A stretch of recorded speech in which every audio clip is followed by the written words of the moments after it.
আমাদের ইউটিউব চ্যানেলে প্রচারিত প্রতিদিনের গল্পের আসরে আজ থাকছে লেখক দীপক চন্দর কলমে প্রযুক্তির ক্রমবর্ধমান অগ্রগতির এবং ব্যবহারের ভালো ও মন্দ দিক নিয়ে একটি গল্প, ভার্চুয়াল ছায়া। প্রযুক্তির অগ্রগতি আমাদের জীবনকে যেমন সহজ করেছে, তেমনি এক অদৃশ্য অন্ধকার দিকটাও দিনে দিনে গভীর থেকে গভীরতর হচ্ছে। আমরা জানি সোশ্যাল মিডিয়া, ডিজিটাল লেনদেন এবং কৃত্রিম বুদ্ধিমত্তা আমাদের জীবনের প্রতিটি মুহূর্তকে সংযুক্ত করে ফেলেছে এক বিশাল ভার্চুয়াল জগতে। কিন্তু এই ভার্চুয়াল জগৎ কি শুধুই আমাদের নিয়ন্ত্রণে?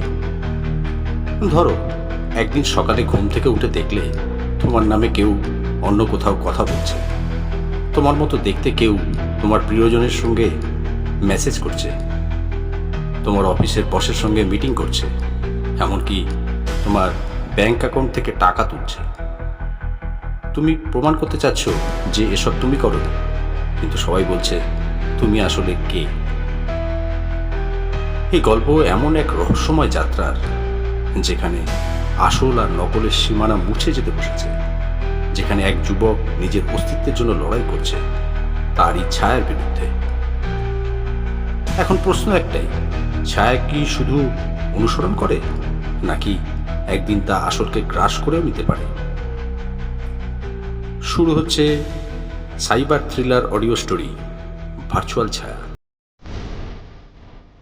অনেক বসে আছে তার ছোট্ট ফ্ল্যাটের ডাইনিং টেবিলে, হাতে গরম চায়ের কাপ, সামনে ল্যাপটপ, আর স্ক্রিনে খোলা আছে তার অফিসের প্রজেক্ট ফাইল।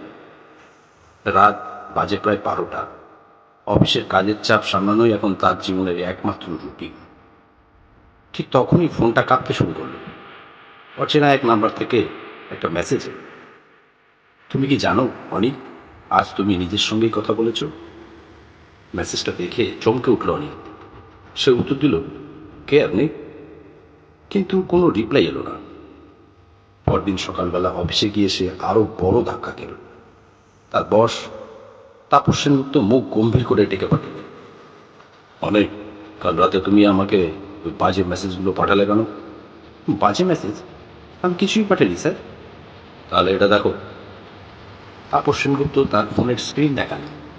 স্ক্রিনে স্পষ্ট দেখা যাচ্ছে অনিকের ফেসবুক আইডি থেকে তাপস সেনগুপ্তকে কিছু অশ্লীল মেসেজ পাঠানো হয়েছে। অনেক হকচকিয়ে গেল। স্যার, এটা আমি পাঠাইনি। আমার আইডি তো আমার নিজের হাতেই ছিল। তাপস সেনগুপ্ত কড়া গলায় বললেন, অনেক, যদি এগুলো তোমার কাজ না হয় তাহলে কার কাজ? ঠিক করো। আমি কি সাইবার সেলে রিপোর্ট করব?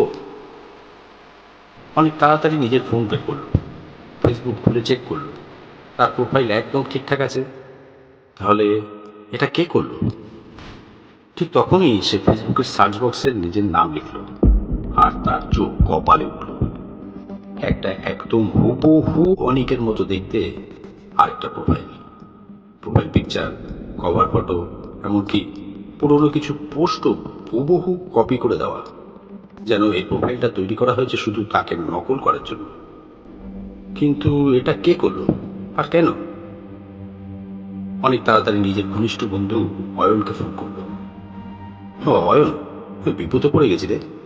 কেউ একজন আমার নামে নকল প্রোফাইল খুলে আমার বসকে বাজে মেসেজ পাঠাচ্ছে। অয়ন একজন সাইবার নিরাপত্তা বিশারদ। সে অনিককে বলল, তোকে ট্র্যাক করতে হবে, দেখে নে ওই প্রোফাইল থেকে মেসেজগুলো কোথা থেকে গেছে। অনিক আর অয়ন মিলে কিছু টুল ব্যবহার করে বের করলো মেসেজগুলো পাঠানো হয়েছে অনিকের নিজের আইপি অ্যাড্রেস থেকে। মানে, তার মানে কেউ একজন তোর নিজের কম্পিউটার বা ফোন থেকে এই কাজ করছে, নাকি কেউ তার ডিভাইসে হ্যাকিং সফটওয়্যার ঢুকিয়েছে। ঠিক তখনই অনেকের ফোনে একটা নতুন মেসেজ এলো, তুমি যত খুঁজবে আমি তত লুকোবো, তুমি যত থামবে আমি তত এগোবো। এর পরের কয়েকদিনে পরিস্থিতি আরো খারাপ হয়ে গেল। তার অফিসের সহকর্মীরা হঠাৎ করেই তার সাথে দূরত্ব বজায় রাখা শুরু করল। তার এক বন্ধু ফোন করে জানালো, অনিক, তুই গতকাল রাত 2টায় আমার সঙ্গে ভিডিও কলে কথা বলেছিস, কিন্তু তোর কথা এত অদ্ভুত লাগছিল যে আমি ভয় পেয়ে কেটে দিই। ব্যাংক থেকে ফোন এলো, আপনার অ্যাকাউন্ট থেকে টাকা উইথড্র করা হয়েছে, আপনি কি নিশ্চিত যে এটা আপনি করেছেন? অনেক অবাক হয়ে বলল, কিন্তু আমি তো কোনো ট্রানজ্যাকশন করিনি। ব্যাংকের কর্মী বলল, কিন্তু আমাদের কাছে আপনার ভিডিও অ্যাক্সেস রেকর্ড আছে যেখানে আপনি টাকা তুলছেন। ভিডিও? মানে কেউ একজন ডিপফেক প্রযুক্তি ব্যবহার করে তার ভিডিও বানিয়ে ব্যাংকে দেখিয়েছে। অনেক বুঝতে পারল তার ভার্চুয়াল ছায়া এখন শুধু সোশ্যাল মিডিয়াতেই নেই, বরং তার বাস্তব জীবনে প্রবেশ করছে। অনেকের মনে পড়ল শুভাশিসের কথা। শুভাশিস একসময় তার সহকর্মী ছিল, কিন্তু অফিস থেকে বেরিয়ে যাওয়ার পর অনেকের উপর রাগ বসে রেখেছিল। অনেক আর অয়ন মিলে খুঁজতে শুরু করলো শুভাশিসকে। একদিন হঠাৎ করেই অনেকের দরজায় কড়া নাড়ল কেউ। দরজা খুলতেই দেখা গেল শুভাশিস দাঁড়িয়ে আছে, মুখে একটা রহস্যময় হাসি। হ্যাঁ, কেমন আছিস অনেক? তুই? এটা তুই করেছিস? শুভাশিস হাসল। তুই বলেছিলি আমি কখনো জিততে পারবো না, কিন্তু এবার দেখ, তুই এখন আসল নাকি নকল সেটা নিয়েই লোকে সন্দেহ করছে। তোর উদ্দেশ্য কি? প্রমাণ করতে চেয়েছিলাম প্রযুক্তি এখন এমন জায়গায় গেছে যেখানে মানুষের অস্তিত্বই প্রশ্নবিদ্ধ হতে পারে। তুই জানিস না, কিন্তু তোর ছায়াটা এখন তোকে ছাপিয়ে গেছে। এরপর কি করবি? সুভাষিস বলল, এবার তোকে মুছে ফেলবো। অনেক বুঝতে পারলো সুভাষিস কেবল প্রতিশোধই নিচ্ছে না, বরং সে একটা ভয়ানক পরীক্ষা চালাচ্ছে।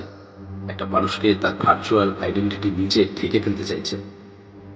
অনেক চোখ সরু করে সুভাষিসের দিকে তাকিয়ে বলল, তুই আমাকে মুছে ফেলতে চাস, কিন্তু তোর ছায়া কি তোর নিজের উপরই পড়েনি? সুভাষিস হেসে বলল, তুই বুঝবি না অনেক। তুই ভাবছিস এটা শুধু প্রতিশোধের খেলা, কিন্তু এটা তার থেকেও বড় কিছু। আমি একটা মানুষকে তার ডিজিটাল অস্তিত্ব দিয়ে প্রতিস্থাপন করতে পেরেছি। সমাজ এখন থেকে আসল মানুষের থেকে ভার্চুয়াল পেজেসকেই বেশি গুরুত্ব দেবে। অনেক শান্ত গলায় বলল, তাহলে প্রমাণ কর আমি আসল নাকি আমার ছায়া। সুভাষিস তাকিয়ে থাকলো, কিছু একটা বলতে যাবে, এমন সময় হঠাৎ করেই তার ফোনের স্ক্রিন জ্বলে উঠল। Error identity conflict detected. সে চমকে উঠল। অনেক ধীরে সুস্থ বলল, তোর ভার্চুয়াল জগতে ঢুকে পড়েছে আমি, এবার খেলাটা একটু অন্যভাবে হবে। সুভাষিস কিছু বুঝে ওঠার আগেই তার হাতের ফোনটা নিজে নিজেই রিস্টার্ট হয়ে গেল। তারপর স্ক্রিনে একটা নোটিফিকেশন ভেসে উঠল, your profile has been erased. Subhashis হঠাৎ পিছনে তাকিয়ে দেখল আয়নার সামনে দাঁড়িয়ে আছে সে, কিন্তু তার প্রতিবিম্ব নেই। তার চোখ বিস্ফারিত হয়ে গেল। অনেক ধীর কণ্ঠে বলল, তুই একটা ছায়া তৈরি করেছিলি, কিন্তু ভুলে গেছিস ছায়া সবসময় নিজেকেই গ্রাস করে। কয়েকদিন পর অনেক তার ডেস্কে বসে নিজের ফেসবুক প্রোফাইল চেক করলো। সবকিছু স্বাভাবিক মনে হচ্ছে। সুভাষিসের কোনো খোঁজ নেই। সে কি কোথাও পালিয়ে গেছে, নাকি সত্যি তার ছায়ার মাঝে বিলীন হয়ে গেছে? অনেক তখনই ফোনটা তুলল, কিন্তু স্ক্রিনে নিজের প্রতিফলন দেখে হঠাৎ চমকে উঠল। স্ক্রিনে অনেকের মুখে অদ্ভুত একটা হাসি, কিন্তু সে তো হাসেনি। স্ক্রিনের নিচে ছোট্ট একটা মেসেজ ভেসে উঠল, আমি ফিরে আসবো অনেক, ছায়ারা কখনো পুরোপুরি মরে না। অনেক দ্রুত স্ক্রিন লক করলো, কপালে ঘাম জমেছে। সে কি আসলে সব ঠিকঠাক করতে পেরেছে, নাকি তার ছায়াও এখন বেঁচে আছে অপেক্ষায়? গল্প শেষ, কিন্তু ছায়া রয়ে গেল। গল্পটা শুনে ভালো লাগলে নির্দ্বিধায় লাইক, কমেন্ট এবং শেয়ার করুন। একটা লাইক তো আশা করতেই পারি। শুনতে থাকুন, ভালোবাসতে থাকুন। নিয়মিত নতুন নতুন গল্প শুনতে আমাদের YouTube channel one day suspense আজই সাবস্ক্রাইব করুন।